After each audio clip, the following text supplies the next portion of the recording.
তো এই যে বন্ধুরা, আজকে দেখো আমাদের কেশবদা প্রায় 3 বছর ধরে আমি মেসেজ করতে করতে লাস্ট আজকে এসেছে। তো মানুর হাতে 2000 টাকা দিয়ে গেল দাদা, আর একটা ফেসবুকে লাইভ করেছিল। যদিও সময় এখন সবারই খুবই সময়ের দাম বা সময় হাতে অভাব, তো দাদা দেখবে তোমরা হয়তো ফেসবুকে 5-7 মিনিট লাইভ করেছিল। তো দাদা খুবই ব্যস্ত ছিল, চলে যাচ্ছিল। তো মানু আর আমাদের রানীর সাথে ছিল, তো ওরা বলছিল একটা ফটো তুলবে। তো আবার দাদাকে রাস্তার থেকে ডাক দিয়ে আনলো যে একটা ফটো তুলবে, দাদার সাথে যেই ভাইগুলো ছিল তারাই ডাক দিল যে ওরা একটা ফটো তুলবে। তো খুবই অল্প সময়ের মধ্যে এসেছিলো। তোমরা যদি দাদার ফেসবুকে দেখো, একটা লাইভ করেছিল আর একটা ভিডিও ছেড়েছে, 3 মিনিট 22 সেকেন্ডের একটা ভিডিও ছেড়েছে দাদা। তো তোমাদের সাথে আমি খুবই ব্যস্ত থাকার কারণে ভিডিওটা পোস্ট করতে পারিনি, কারণ তোমরা জানো মানুর ইঞ্জেকশনটা গাইঘাটায় আমার আনতে যেতে হবে। ওটা নিয়ে আমি খুবই 2 দিন ধরে টেনশানে ছিলাম, কারণ একটা দুটো টাকার ব্যাপার না, আমার মতন মানুষের 20,000 টাকা 20 লাখ টাকার সমান। তো ওটা নিয়েই আমি ব্যস্ত ছিলাম। ওই দিনকে দাদারা এসেছিল। তো বন্ধুরা, তোমরা তো দেখলে কেশবদা এসে পরশুদিনকে আমি যখন মানুর ইঞ্জেকশনটা আনতে যাই, ইঞ্জেকশনটা গাইঘাটায় চলে এসছে কুরিয়ার করে। আমাকে যখন বলল 15 মিনিটের মধ্যে আসতে পারলে এখন দেবো, না হলে 5:30টার পরে। একেতেই আমার মাথায় ঘুরছিল যে ইঞ্জেকশনটা যদি গরম হয়ে যায় ইঞ্জেকশনটা নষ্ট হয়ে যাবে। তো তার মধ্যে কেশবদাও আমাকে ফোন করলো যে আমরা আমাদের বাড়ির সামনে চলে এসেছি। কেশবদা একটা লাইভ করেছিল আমার বাড়িতে এসে, 5 থেকে 7 মিনিট মতনই বসেছিল। তো আমি তো আসার সঙ্গে সঙ্গে তো একটা মানুষ এসছে, আমি তো তাকে ক্যামেরা করতে পারি না। আমি রানীকে দিয়ে অলরেডি মিষ্টি আনিয়ে রেখেছিলাম।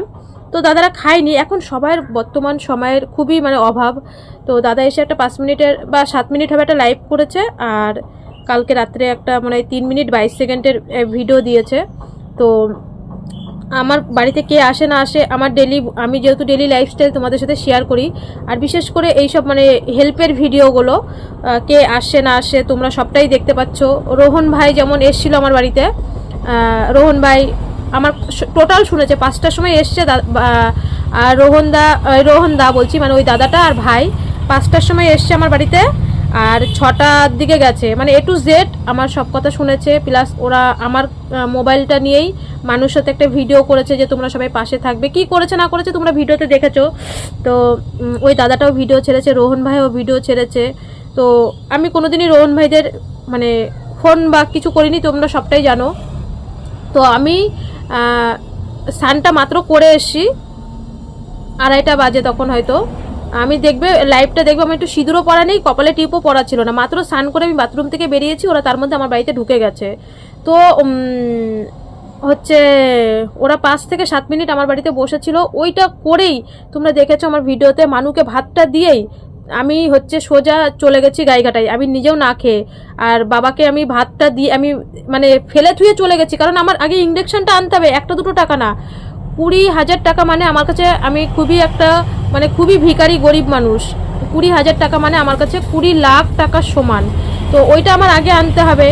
আর 1 মাস আমার মাথা থেকে চিন্তা গেল। আর কালকেও ভিডিওটা ছাড়তে পারিনি, কারণ কালকে তো আমার ভিডিও দিলাম, দেখলে ইঞ্জেকশনের ভিডিওটা। আমি গোবরডাঙ্গা কালকেও ভিডিওতে দেখবে, গোবরডাঙ্গা লোনের জন্য কালকে আমি সারাটা দিন ওই লোনের জন্যই গেছে। কারণ আমি আবার এই হাতে গোনা আমার 20 থেকে 21 দিন বাকি আছে হাতে গোনা। তো ওর বাপি বললো কোনো জায়গার থেকে লোন নাও 40-50 হাজার টাকা, কারণ কুরিয়ারের পয়সা দিতে হয়, আর এরকমভাবে ইঞ্জেকশনটা পাঠায়। তুমি এক কাজ করো, বেশি করে লোনটা নিয়ে আসো একবারে। 3 মাসের যদি 40,000 টাকা লোন তুলতে পারো, তাহলে 2 মাসের ইঞ্জেকশনটা বেশি করে নিয়ে যেতে পারবো। তো এর জন্য আমি লোনের জন্য আর গ্যাস অফিসে কালকে সারাদিন আমি দৌড়াদৌড়ি করেছি। আমার শরীর একদম আমার ক্লান্ত, আমি বিছনায় পড়ার মতন হয়ে গেছি। কালকে সারাদিন বাইরে ছিলাম। তো যাই হোক, ভিডিও সবই আসবে। আমি আগেও বলেছি, এখনও বলছি, ভবিষ্যতেও বলবো। আমার কেশবদার সাথে আমি নামটা ধরছি, এতদিন পর হয়তো আমি নাম ধরছি। এর আগে কোনোদিনই আমার ভিডিওতে নাম ধরনি। তো দাদা আমার ভিডিও দেখেছে, হয়তো কেউ পাঠিয়েছে বা দেখেছো, চারিদিকে কন্ট্রোভার্সি হয়েছে, বা রোহন ভাই ভিডিও ছেড়েছে, বা অনেকেই ভিডিও ছেড়েছে, অনেকে আমার ভিডিও শেয়ার করেছে। তো যেইভাবেই হোক, দেখো আজকে আমি এই প্ল্যাটফর্মে এসে কিন্তু এদের সাথে যোগাযোগ করিনি। আমি এই প্ল্যাটফর্মের আগেই কিন্তু আগের দিনকে আমি একটা যে ভিডিও করলাম, যে বড় বড় ইউটিউবার ওই রিয়া ভট্টাচার্য, রাখি, এদের নাম্বার আমার অলরেডি আগের থেকেই আমার কাছে ছিল। আমি আগেই অনেকের সাথে যোগাযোগ করেছি, কেউ আমার শুধু রাখি বাদে কেউ একটা মেয়ের ভিডিও ছাড়েনি। তো এই প্ল্যাটফর্মে আসাতে আমি নাম্বার জোগাড় করিনি, আমি অনেক আগেই আমি জোগাড় করেছি।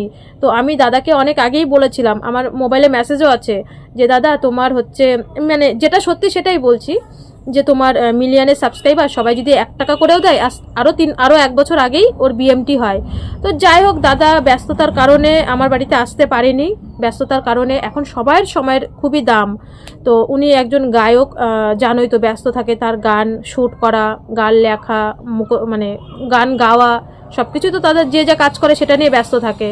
তো 3 বছর আগেই আমি দাদাকে মেসেজ করেছিলাম। তো দাদা 3 বছরে আমাকে দিয়েছিল, প্রথমে ডেটের পর ডেট দিয়েছিল, একটা ভিডিও করবে।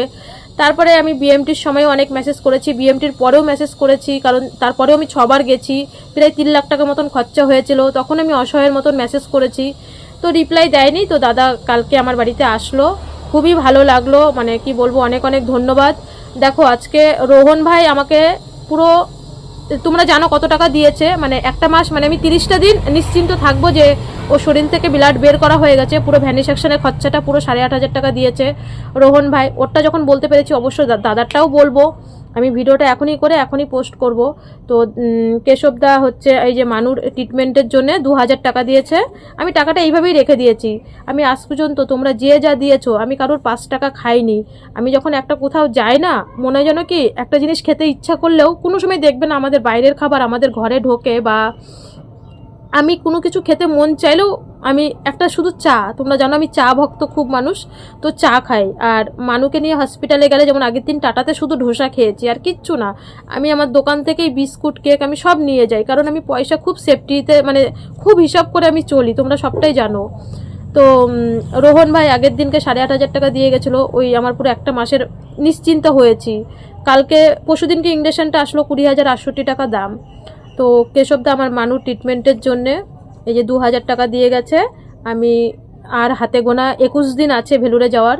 তো প্রথম গিয়েই তো ব্লাড টেস্ট করতে হয় 4,500 টাকা, তবু তো 2,000 টাকা আগালো। দেখো আমি তো সবাইকেই বলেছি, যে যার মতন সামর্থ্য পেরেছে সবাই দিয়েছে। আমার যখন বিএমটি হয়েছি, অনেক আমার দিদি বোনরা তাদের লক্ষ্মীর ভাণ্ডারের থেকেও কেউ 1,000 দিয়েছে, কেউ লক্ষ্মীর ভাণ্ডারের থেকে 2,000 টাকা দিয়েছে, মানে এরকমভাবেও সবাই দিয়েছে, সবাই আমার পজিটিভ নেগেটিভ ভিউয়ার্সরা সবাই দিয়েছে। আর এই দেখো এখনও এখান থেকে খাওয়াইনি, এই যে মানুষ জন্য আপেল আর কমলা লেবু নিয়ে এসেছিলো, এখনও ধরেই দেখিনি, যেরকম সেরকমই রয়েছে, কারণ আগের যে ফলটা ছিল মানুষ ওইটাই খেয়েছে, তো এইটা ধরিনি। আর দাদা এই যে 2,000 টাকা দিয়ে গেছে, যেরকম টাকা দিয়ে গেছে আমি ওরকমভাবেই ওই মানুষ বইয়ের তাকের মানে ভিতরে ঢুকিয়ে রেখেছি, কারণ আমি কালকে সারাদিন ব্যস্ত ছিলাম, হচ্ছে ওইভাবেই টাকাটা রয়েছে, কারণ আমি মানুষ 5 টাকা পর্যন্ত খাই না। তো এটাই হচ্ছে কথা। তো তোমরা, আমি দাদাকে দেখো, ওরা তো ব্যস্ত মানুষ, আমার ভিডিওটা ভালো করে দেখবে, ওরা তো খুবই ব্যস্ত মানুষ, তো ওরা হয়তো ভিডিও এডিটিং করার সময়ও পায় না।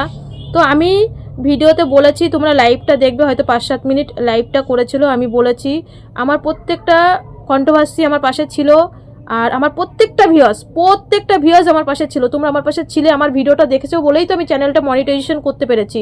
আমি হয়তো ভিডিওতে এগুলো দেয়নি কথাগুলো, যখন দাদা রাস্তার থেকে আমার বাড়িতে ঢুকছে, 3 মিনিটের ভিডিওতে আর কি কথা দেবে, মানুর ট্রিটমেন্টের কথা বলেছে, আমি আমার কথা বলেছি যে আমি এইটুকু ভিডিও করেছি, তাই 7 মিনিট হয়ে গেছে। তো আমি কিন্তু ভিডিওতে, আমি মানে ওই ভিডিওতে আমার চ্যানেলের কথাও বলেছিলাম, একটা দাদা 3 মিনিটের ভিডিও ছেড়েছিল, তো আমি আমার চ্যানেলের কথাও বলেছিলাম। আবার আমি প্রত্যেকে তোমাদের কথা বলেছি যে আমার যখন দেয়ালে এইভাবে পিঠটা ঠেকে গেছে, আমি যখন হসপিটালে বিল পেমেন্ট করতে পারি না, তো হচ্ছে আমার ভিউয়ার্সরা আমাকে 4 লাখ টাকা তুলে দিয়েছিল, পিয়া বোন তো আমাকে দিয়েছেই, তোমরা জানো 3,20,000। তাছাড়াও কন্ট্রোভার্সি সব দিদিরা আমার পাশে ছিল, মাসিমণিরা আমার পাশে ছিল। আমি ভিডিওতে বলেছি যে, বিশেষ করে এটা বলেছি যে আমার মানে ওরাও তো আমার ভিউয়ার্স, কন্ট্রোভার্সিরাও আমার ভিউয়ার্স, কিন্তু হ্যাঁ ওরাও আমার ভিডিও দেখে বলেই তো ওরা ভিডিও করতে পারে বা আমার ব্যাপারে সব কিছু জানে।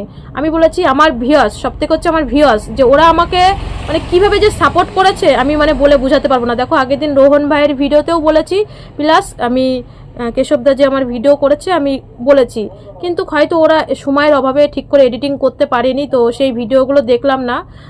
এমনকি আমি দাদাকে আমার চ্যানেলের কথাও বলেছিলাম যে আমার চ্যানেলটা ভিজিট করো, কারোর যদি আমাকে সাহায্য করার মতন উপায় থাকে, আমার ফোন নাম্বার পাবলিকই আছে, আমার চ্যানেলটা ভিজিট করে আমার সাথে যোগাযোগ করতে পারে, বা প্রত্যেকটা থ্যালাসিমা মায়েরা যেন এই আমার ভিডিওটা দেখে যেন তারা সাহস পায় এই ট্রিটমেন্টটা করতে, এই কথাও বলেছি। তো যাই হোক, এই কথাগুলো আমি দেখলাম না ভিডিওতে, হয়তো সময়ের অভাবে এডিটিং করতে পারিনি। তো কেশবদা এসেছিল আমার, উনি ওনার সামর্থ্য মতন হচ্ছে আমার মানুকে 2000 টাকা দিয়েছে 3 বছর পরে লাস্ট সময় আমার বাড়িতে এসছে। দাদা খুবই ভালো লাগলো, অনেক ভালো লাগলো। আমি চেয়েছিলাম আরও বিএমটি, ওর 18 মাস হয়ে গেছে বিএমটি হয়েছে, তো আমি চেয়েছিলাম দাদা যদি আরও 1 বছর আগে আমার ভিডিও করতো, মানে 18 মাসের 1 বছর আগে আমি যখন দাদার সাথে যোগাযোগ করি প্রথম, যদি ভিডিও করতো, মানে ফার্স্ট সময় যখন আমার 35 লাখ টাকার দরকার ছিল, তখন থেকেই আমি চেয়েছিলাম দাদা একটা ভিডিও করতো, তো সেটা চেয়েছিলাম। যাই হোক, দাদা এসছে, তোমাদের এইটুকুই বললাম, এইটুকুই আপডেট দিলাম। অনেক ভালো লাগলো, আমার বাড়িতে এসেছিলো, এই গরিবের বাড়িতে। দাদা বলেছে আমার ভিডিও দেখেছে, সেরকম বললো, এর জন্য কিছু বলতে হলো না যে আমি যেহেতু এই শ্বশুরের ঘরে থাকি, শ্বশুরের যখন মর্জি যা হয় তখন সেরকম বলছে হ্যাঁ আমি সবটাই দেখেছি। তো আজ এই পর্যন্ত বন্ধুরা, সকলে ভালো থেকো, সুস্থ থেকো। কারণ আমাকে একজন কমেন্টও করেছে, একটা বোন দিদি কেশবদা এসেছিলো, এর জন্য এই ভিডিওটা আমি খুব মানে ব্যস্ততার মধ্যেও তাড়াতাড়ি করে দিলাম। আর সেদিনকে আমি রোহনদের কাছে শুনেই আমি আগে ভিডিও পোস্ট করেছি, ওরা বারবার বলছিল দিদি তুমি আগে ভিডিও পোস্ট করো তারপরে আমরা করব। তো চলো বন্ধুরা, আজকে এই পর্যন্ত, সকলে ভালো থেকো, সুস্থ থেকো। এই টাকাটা আমি একটা টাকাও খাবো না, কারণ প্রথমে গিয়েই ব্লাড টেস্ট 4500 টাকা, তারপরে ভ্যাকসিন রয়েছে 22,000 টাকা, প্লাস ওষুধ রয়েছে, তারপরে ডাক্তারের খরচা রয়েছে, আর এবার যত মাসের ইঞ্জেকশন আনতে পারবো, 2 মাসের আনতে পারলে 40,000, মানে এবার যে যাবো প্রায় মনে করো 1 লাখের কাছাকাছি, এবার যে ভেলুরে যাচ্ছি 1 লাখের কাছাকাছি। তো সেই জন্যই লোন তোলার জন্যই দৌড়াদৌড়ি করছি, তো তার মধ্যে 1 লাখের টাকার মধ্যে তো 2000 টাকা তো জমলো, এটাই হচ্ছে কথা।